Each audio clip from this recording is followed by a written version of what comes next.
Hello, everybody. Welcome to another episode of Astute Law Listen Up podcasts. And today I've got the pleasure of having Christopher Ross from the Convoy community. How are you doing, Christopher? I'm doing great. Thank you, Tosh.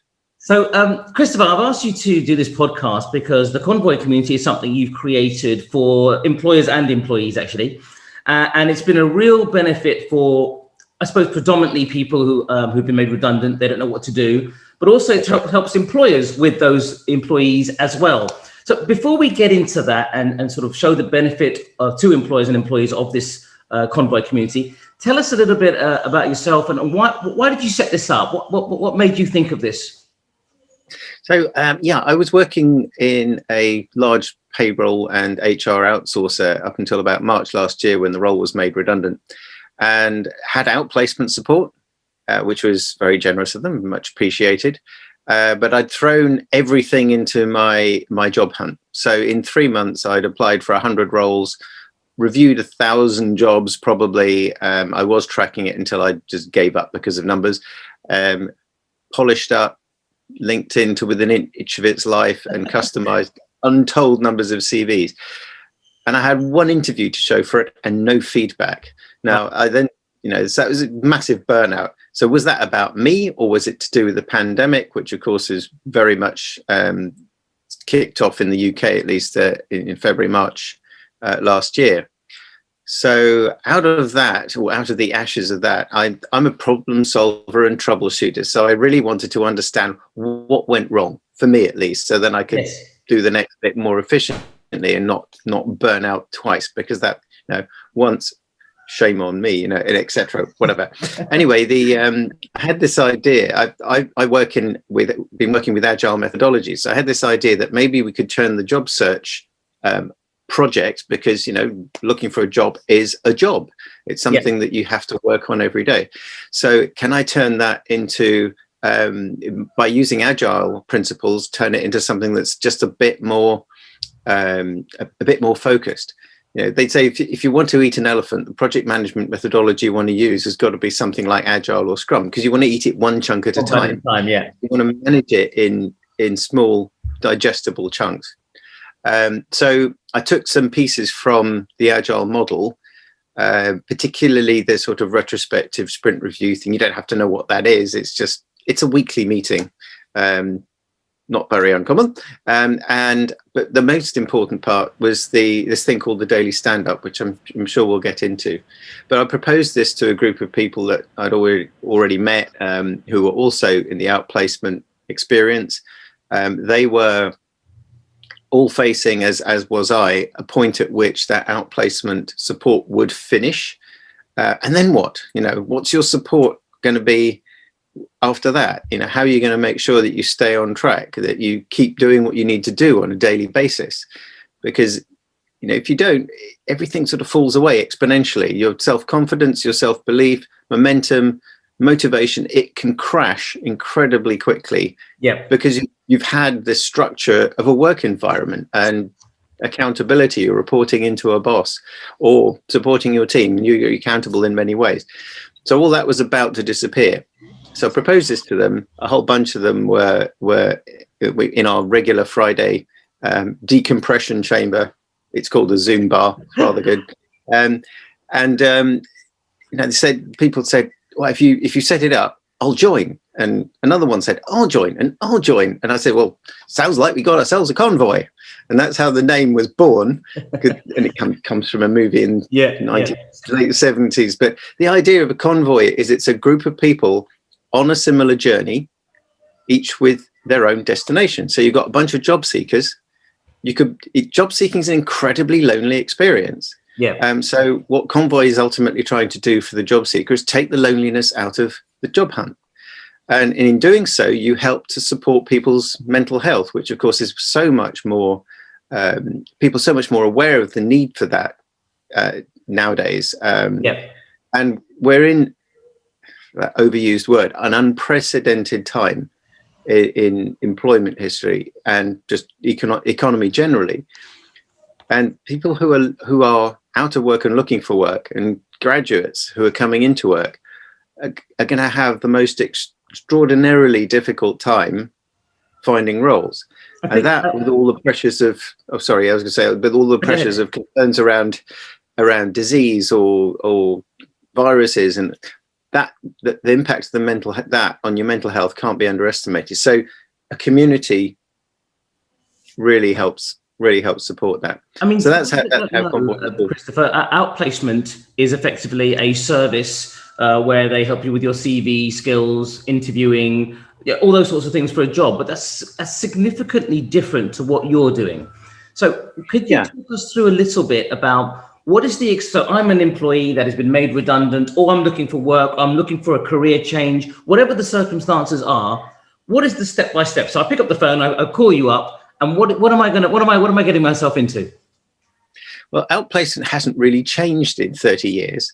And I mean, it's still working about as well as it ever did. And you do, that wasn't supposed to sound critical, but anyone who's been through the process knows. I mean, the strongest part of it that you get is the network you build from people you meet along the way. So what you get when you join a convoy, it's structured with 3 meetings, if you like, but what you ultimately get is accountability that's been weaponized, and you've got community, which is what keeps you safe. So we have 3 practical elements. We have the weekly review retrospective. That's not really much different to a job club, and job clubs are great, but on a weekly cadence, that's not going to hold you accountable to very much. We have a weekly guest speaker slot, which is people like yourself who come and talk to the group, that gives them something interesting to think about, maybe a practical tool they can use. We had one of the talks was on blockchain, for example. Now, people who are in this situation don't need to know about cryptocurrency, but blockchain is really interesting because you can use it in HR, you can use it in supply chain, it's usable in other ways. Knowing something about that could be very, very useful in an interview, because it makes you look like you're thinking outside the block. No, outside the box. Sorry. Okay. And then we've got what is ultimately the convoy's secret sauce. This is the gold, and where the magic happens is in this thing called the daily stand-up.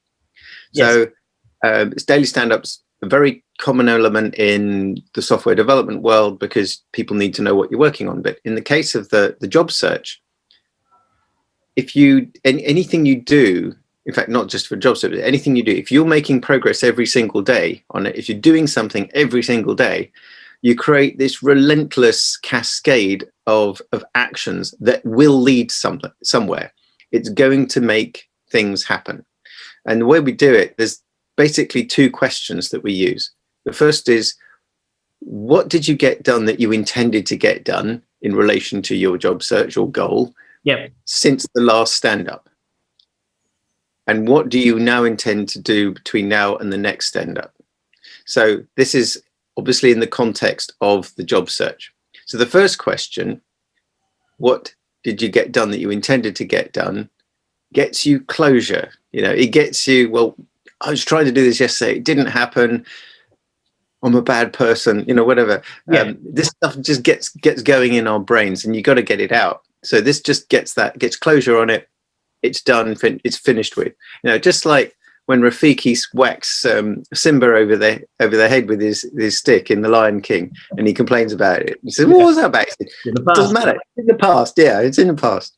So that we get rid of that, get that out, get that off the radar. New question then. I imagine that accountability is what is the real glue to this process, because you've got a team of people, and psychologically as well. It's like, no point just saying I'm going to quit smoking, or I'm going to lose 50 kilos, 10 kilos, or whatever else it is. You've got to have something in place, and the systems in place that really hold you accountable, keep you motivated, keep you disciplined. It's probably even stronger word than motivation, to keep at it, because like you're saying, it's a lonely process. So those dailies, and they're not long, are they? They're bite-sized, like this podcast, effectively. 6 minutes. It could be 6 minutes or less, because that second question, what do you intend to get done? The magic is it creates this social contract. So you're that much more likely to do it. As you say, you're more likely to actually get on with it and do what you said you were going to do. I'll come to the side effect of that in a moment. But yeah, we do it in groups of 3 to keep it really efficient and really quick. So it's 1 to 2 minutes each. So you can do that in the time it takes to brew a decent cup of tea. Yeah. The reason that we do it in 3s, we originally tested it in 2s, worked really, really well. But sometimes people have got an interview to do, or they're, life gets in the way. Life gets in the way. Dog throws up on the carpet or something. But if you do it in 3s, we've got a built-in backup. So if one person can't make it, you can still do it. It doesn't require just a lot of admin. So we tested it. And that's what you do in Agile. You do experiments, see what works, and what works you keep, what you don't, you change.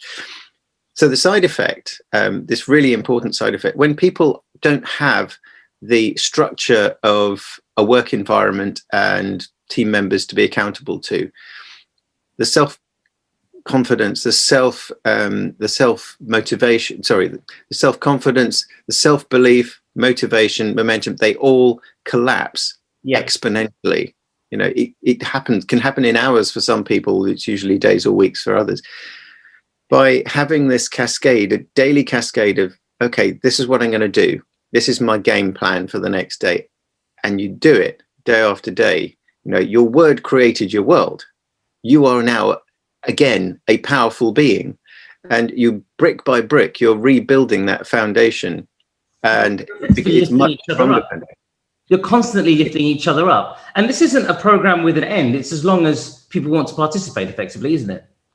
Yeah, well, there are different types of convoy. Particularly, the job seeker convoy particularly is open-ended. It's there for as long as you need it. That's one of the challenges with outplacement. The contract comes to an end, and you're adrift on the sea of potential and possibility. But the commitment for a job seekers convoy is open-ended, and there will be others at some stage that may have fixed times, like a get embedded in your job convoy, which is a concept that we're working on. And there may be others that are like warm-ups for before you get into the job hunt. But all of this is designed to support the person. It's there to support people. The benefit to employees is crystal clear, absolutely, to anybody. Why would an employer buy into this program? What are the circumstances of employers that have used this, and how does it benefit them, for anybody that's listening? I think the challenge today, one of the biggest challenges today, is reputation, and you've got companies who are investing untold amounts of money to manage their brand and manage their reputation on social media, and it's a fragile thing. So if you have to, as many companies will have to, make savings, make efficiencies due to the pandemic, due to the lockdowns, it's had massive economic impact. Redundancies are an inevitable part of that. But at least if you have to do that, at least do everything you can to support the people who you're letting go. And I mean, it's a tick in your moral and ethical box.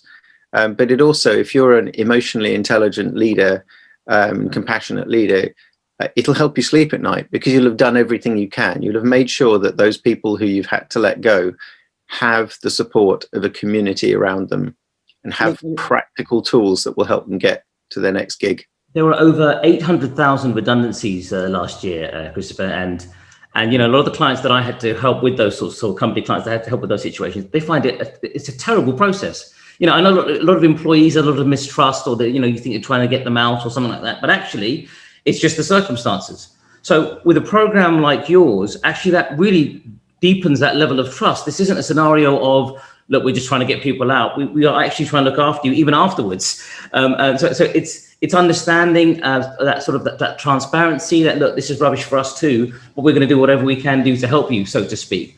I think that kind of ethical approach is certainly what I'm seeing a lot of employers want to be doing, because they're equally struggling with having these difficult conversations.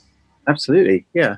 And I think it's challenging for outplacement and for the company you employing an outplacement provider, because once you've passed your people on to them, you lose sight of them, and they're gone. You don't usually get a chance to find out what happened. Something that with Convoy we're hoping to do is actually maintain if you like, a more mature and and supportive relationship with the companies that are contributing to Convoy, both in terms of people, and hopefully they might contribute something in funds as well, because let's change it. Let's change outplacement as a support and make it about the people, making it about the way that we maintain people's mental health, self-respect, and the whole 9 yards. The economic challenges that we're going to have in the next few years, given what the pandemic and lockdowns have manifested, are not going to be solved by big business or government. They're going to be solved by people coming up with new ideas, or people being really responsible about how they get into new roles, the kind of new roles they want.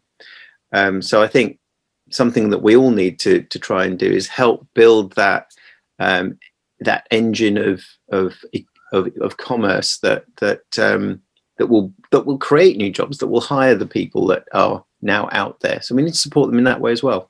Christopher, one of the things what always happens with these podcasts is we send out the contact details of all of our experts that we call on the podcast. And, I really implore people to pick up the phone. What's the best way to contact you? Just email you, call you, whatever, either? It can email me, phone me, contact me through LinkedIn on a direct message. And we'll put all those things out with this podcast anyway to make it really easy. I'm also doing an open Q&A on Monday evenings at 7:30 p.m. UK time, at least for the next few weeks, and that's a great way to just come and find out more about Convoy. And if you're a company in need of confidential discussion, just reach out to me direct. Yeah, please do, or contact me. I'll happily put you in touch with Christopher. These are people are not sitting in some sort of ivory tower. They will answer the phone. They do want to help, which is what the purpose of this all is. Christopher Ross of Convoy Community, thank you very much. Everybody else, thank you for watching, and see you again next time. Bye for now. Cheers.